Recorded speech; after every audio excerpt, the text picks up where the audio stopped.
வணக்கம் நண்பர்களே. இப்போ நீங்கள் பார்க்க போகிற கோயில் அர்த்தநாரீஸ்வரர் கோயில். இது எங்கே இருக்குது அப்படின்னா, உளுந்தூர்பேட்டையிலேருந்து 15 கிலோமீட்டர் தூரத்தில் இளவனசர் கோட்டை அப்படின்ற இடத்துல இருக்குது.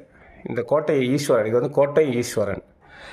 பொதுவாக கோயிலில் ஈஸ்வரன் சிலை ஈஸ்வரன் கீழே இருப்பார். ஆனால் இவர் முதல் மாடி தளத்துக்கு மேலே இருக்கிறார் ஈஸ்வரன்.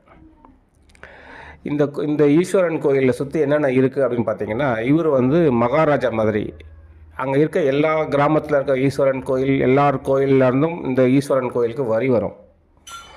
இந்த ஈஸ்வரன் கோயிலில் இருக்கக்கூடிய சிற்பங்களை தான் நீங்கள் பார்த்துட்ருக்கீங்க. ரொம்ப அற்புதமான சிற்பம்.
இந்த வீடியோ உங்களுக்கு பிடிச்சிருந்தா லைக் பண்ணுங்கள், ஷேர் பண்ணுங்கள், கமெண்ட் பண்ணுங்கள், சப்ஸ்கிரைப் பண்ணுங்கள், அப்படியே பெல் ஐக்கானையும் கிளிக் பண்ணுங்கள்.